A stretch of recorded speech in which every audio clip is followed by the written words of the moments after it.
மாயம்பக்தி நேர்களுக்கு வணக்கம். சனி வக்ர பயிற்சியை பத்தி தான் இந்த நிகழ்ச்சியில பார்க்க இருக்கோம். 12 ராசிகளுக்கான பொது பலன்களை பத்தி தெரிஞ்சுக்கலாம். வாழ்க நலமுடன் ஜோதிடர் DJ சுந்தரபாண்டியன் அவர்கள் நம்மிடையே இருக்காங்க. அவங்க கிட்ட பல விஷயங்களை பத்தி கேட்டு தெரிஞ்சுக்கலாம். வணக்கம் சார். வணக்கம் மேடம். ரிஷப ராசிக்காரங்களை பொறுத்த வரைக்கும் இந்த சனி வக்ர பயிற்சி எப்படி இருக்கு, அவங்க என்ன செய்யணும், என்ன செய்யக்கூடாது? ரிஷபராசிக்கு அதிபதி பார்த்தீங்கன்னா சுக்கிர பகவான். சுக்கிரனுக்கும் சனி பகவானுக்கும் எப்பொழுதுமே பார்த்தீங்கன்னா ஒரு நட்பு உண்டு, பாசம் உண்டு, அக்கறை உண்டு. ஸோ அப்படிப்பட்ட சுக்கிர பகவான் உள்ள ராசியான ரிஷபராசியவே சனி பகவான் ராசிக்கு 11ஆம் இடத்துல அமர்ந்து கிட்டத்தட்ட 3ஆம் பார்வை மூலமாக நிறைய மனக்குழப்பங்களையும் மன போராட்டங்களையும் ஒரு மன அழுத்தங்களையும் கொடுத்துட்டு வந்தார். ஸோ இப்போ குரு பார்வை கிடைக்கிறதுனால ஓரளவுக்கு பரவாயில்ல அப்படிங்கிற நிலைமை இருக்குது. இந்த வக்ரம் பெற்ற சனி பகவான் ராசிக்கு 11 அமர்ந்து நம்முடைய ரிஷபராசி என்பவர்களுடைய மன ரீதியான போராட்டத்தை, மன குழப்பங்களை சரி செய்து அப்படியே ரிலாக்ஸாக நினச்சதை நினச்ச மாதிரி, அப்பாடி இதை நினச்சேன், இதை முடித்தேன், மனசுக்கு பிடிச்ச மாதிரி இருக்குது, மன திருப்தியாக இருக்குது அப்படின்னு சொல்லக்கூடிய வார்த்தையை பயன்படுத்தக்கூடிய வாய்ப்பு அது கிட்டத்தட்ட பார்த்திங்கன்னா 100 நாட்கள் உண்டு. 100 நாட்களில் மன நிம்மதி ரிஷபராசி கிடைக்கும். ஏன்னா ரிஷபராசிக்காரங்க ஃபஸ்ட்டு எதிர்பார்க்குறது மன நிம்மதி தான். ஸோ மன நிம்மதி கிடைக்கக்கூடிய வாய்ப்பு உறுதியாக உண்டு.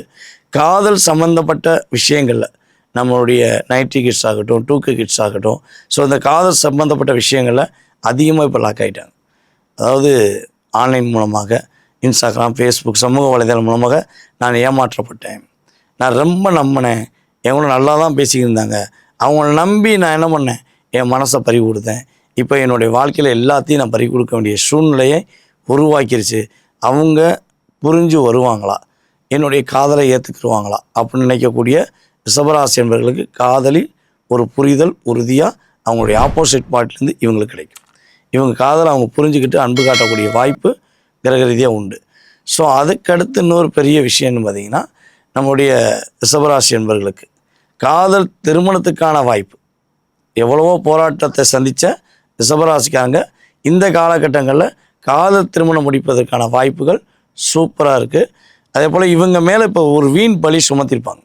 ரிஷபராசி என்பவர்கள் மேலே கிட்டத்தட்ட ஒரு வருடத்துக்குள்ளே அதிகமான வீண் பழி பிரச்சனை வந்திருக்கும். இவங்க செய்யாத விஷயத்த செஞ்ச மாதிரி நீ தான் செஞ்ச, எல்லாத்துக்கும் நீ தான் காரணம்னு இவங்க யார் மேலே அக்கறை எடுத்தாங்களோ, யாரை ரொம்ப ரொம்ப கேரிங்காக பார்த்தாங்களோ அவர்கள் மூலமாகவே கஷ்டத்தை அனுபவித்தாங்க. ஸோ அந்த நிலையில் சட்ட ரீதியான போராட்டங்கள் அல்லது ஒரு சமுதாய ரீதியான போராட்டங்களை சந்தித்த ரிஷபராசி என்பவர்கள் இந்த காலகட்டங்களில் அதை கடந்து இவங்க மேலே எந்த தப்புமே இல்லை, இவங்க சரியானவங்க தான், இவங்க நேர்மையானவங்க தான் சொல்லி இவங்களுக்கு சாதகமான ஒரு தீர்ப்பு வரக்கூடிய வாய்ப்பு, இவங்களுக்கு சாதகமாக நடக்கக்கூடிய வாய்ப்பெலாம் கிரக ரீதியாக உண்டு. மிகப்பெரிய ஒரு அந்தஸ்தையும் உயர்ந்த நிலையும் பெறக்கூடிய வாய்ப்பு நம்மளுடைய ரிஷபராசி என்பவர்களுக்கு நம்மளுடைய வக்ரம் பெற்ற சனி பகவான் இந்த 100 நாட்களில் கொடுக்கும். இப்போ ரிஷபராசிக்காரங்களுக்கு என்னென்ன பண்ணணும், அவங்களுக்கு எப்படி இருக்குன்றதை சொல்லிட்டீங்க. அவங்க என்ன செய்யக்கூடாது, அவங்களுக்கான பரிகாரமாக என்ன சார் சொல்லுவீங்க? பொதுவாக ரிஷபராசி என்பவர்களுக்கு கிட்டத்தட்ட அந்த 138 நாளில் 100 நாட்கள் அமோகமான யோகம், ஒரு அற்புதமான மாற்றங்கள், மன நிம்மதிகள் கிடைக்குங்கிறத நம்ம புரிஞ்சுக்கிட்டோம். நம்ம இந்த 38 நாட்களில் பார்த்திங்கன்னா நம்மளுடைய ரிஷபராசி என்பவர்கள் சனி பகவானுடைய பார்வை இருக்கனால எக்காரணத்தை கொண்டும் தவறான ஒரு நபர்களுடைய செயல்பாடை மனதார ஏற்றுக்கொண்டு அவர்களுடைய செயல்பாடுகளை பின்பற்றக்கூடாது. இந்த 38 நாட்களில் புதிய அன்பு, புதிய பாசம், புதிய அக்கறை சொல்லி யார் வந்தாலும் சரி எக்ஸிட் கார்டு போட்டுருங்க. மனசையும் என்ன பண்ணுங்கள், பூட்டி வச்சுக்கோங்க, உங்களுடைய சிந்தனைகளையும் பூட்டி வச்சுக்கோங்க. ஸோ ஏன்னா நீங்கள் கரெக்டான பாதையில் போய்கிட்டு இருக்க உங்களுடைய லைஃப்பில் ஒரு குழப்பத்தை உண்டு பண்ணணும் அப்படிங்கிறக்காண்டி சில சூழ்ச்சிகள் நடக்கும். உங்கள் பேரை கட்டாயமாக என்ன பண்ணணும், திரும்பியும் ஒரு டேமேஜ் பண்ணணுங்கிற ஒரு சில சதி திட்டங்களை தீட்டக்கூடிய வாய்ப்பு, அதுவும் உங்களை விட்டு போன உறவாகவும் இருக்கலாம், இல்லை புதிதாக வரக்கூடிய உறவாகவும் இருக்கலாம். ஸோ அப்போ நீங்கள் என்ன பண்ணணும், அவர்களை நம்பாமல் உங்களுடைய மனச்சாட்சியை ஃபஸ்ட்டு நம்புங்க. மனசு ஓகே சொன்னால் செய்யுங்க, மற்றவங்க சொல்கிறத கேட்டு ஃபஸ்ட்டு முடிவு எடுக்க வேண்டாம். வண்டி வாகனங்களில் போகும்போது கட்டாயமாக என்ன பண்ணணும், கவனமாக போகக்கூடிய வாய்ப்பு உங்களுக்கு உண்டு. ஸோ நீங்கள் கவனமாக போகலைன்னா சில நேரங்களில் சிக்கல்களை சந்திக்க வேண்டிய சூழ்நிலை வந்துடும். உங்களை விட வயது மூத்த நபர்களிடம் வார்த்தைகளில் கவனம் தேவை. ஏன்னா சனி பகவான் ராசிக்கு 11 தான் வந்திருக்கார். அப்போ 11 வக்ரமிட்டம் வந்திருக்கனால உங்களை விட வயது மூத்தவர்கள் என்ன பண்ணுவாங்க, உங்களை தேவையில்லாத ஒரு டிஸ்டர்பன்ஸு, தேவையில்லாத ஒரு மன அழுத்தத்தை உண்டு பண்ணக்கூடிய சூழ்நிலையை அவங்களே உண்டு பண்ணிவிட்டு உங்கள் மேலே வீண் பழி சுமத்துவாங்க. ஸோ நீங்கள் கவனமாக இருந்துட்டால் அந்த வீண் பழி சுமைகள்லேருந்து மீண்டு வரக்கூடிய அற்புதமான வாய்ப்பு நம்மளுடைய வக்கரமற்ற சனி பகவான் உறுதியாக கொடுப்பாங்கிறது உண்மை. ஸோ உங்களுக்கான இந்த வக்கர பயிற்சி காலங்களில் நம்மளுடைய ரிஷபராசி என்பர்கள் என்ன தானம் கொடுத்தா சிறப்பாக இருக்குன்னா, நீங்கள் உணவு தானம் கொடுங்கள். அதாவது நம்முடைய வீட்டு பக்கத்தில், அதாவது உங்கள் வீட்டு பக்கத்தில் இருக்கிற ஆசிரமத்துக்கு போய், சிறு குழந்தைகள் உள்ள ஆசிரமத்தில் போய் குழந்தைகளுக்கு உணவு தானம் கொடுத்தீங்கன்னா கட்டாயமாக சனி பகவானால் ஏற்படுகின்ற பாதிப்பிலிருந்து நீங்கள் விடுபடக்கூடிய வாய்ப்பு சூப்பராக இருக்கும். சனி வக்கர பயிற்சி காலங்களில் இந்த 12 ராசிக்காரங்களுக்கு இந்த பயிற்சியானது வந்து அதோட கெடுதலையோ நல்ல பலன்களையோ அப்படியே 100% கொடுத்துருமா? அப்படி இல்லைன்னா இதோட சதவீதங்கள் எந்த அளவுக்கு ஏற்ற இறக்கங்கள்ல இருக்கும், அதை பற்றி சொல்லுங்கள். பொதுவாகவே வந்து பார்த்திங்கன்னா நம்ம பார்க்கக்கூடிய விஷயங்கள் எல்லாமே பொது பலன்களே. ஸோ இந்த பொது பலன் அப்படிங்கும்போது குறைஞ்சது 20-30% இவங்களுக்கு லைஃப்பில் ஒரு மாற்றம் கட்டாயமாக உண்டு. அதாவது பசியோடு இருக்கேன், எனக்கு ரொம்ப பசிக்குங்க, என்ன பண்ணே தெரியல, கிருகிருன்னு வருது அப்படின்னு நினைக்கக்கூடியவங்க என்ன பண்ணுவோம், சரி ஹோட்டல் கடை இருக்கான்னு சொல்லி தேடுவோம். ஹோட்டல் கடை இல்லை, அப்போ அடுத்த செகண்ட் நம்ம என்ன பண்ணுவோம், சில பேர் வந்து என்ன பண்ணுவோம், டீ காபி ஸ்நாக்ஸ் சாப்பிட்ணுன்னு ஆசைப்படுவாங்க.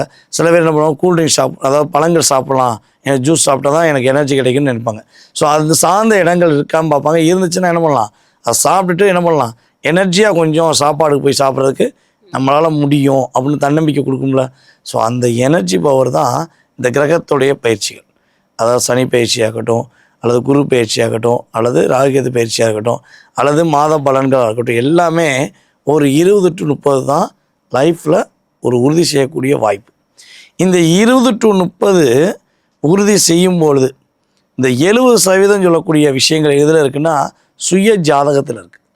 சுய ஜாதக ரீதியாக அவங்க பிறந்த தேதி, மாதம், வருடம், நேரம், பிறந்த ஊர், பிறந்த நாடு, இதனுடைய அடிப்படையில் வச்சு நம்ம ஒரு கணக்கு போடுவோம்.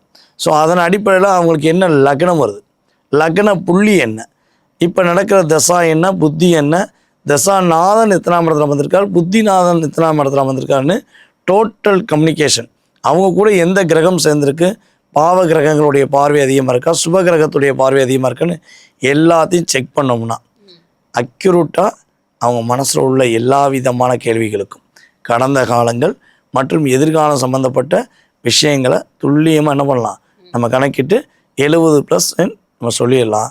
ப்ளஸ் இது ஒரு 30, ஆட்டோமேட்டிக்காக அவங்களுக்கு ஒரு 100% சரியான தீர்வு கிடைக்குங்கிறதா கிரக ரீதியான உண்மை. ஸோ இது வந்து இந்த கோச்சார பலன்கள் எல்லாமே 30 தான்.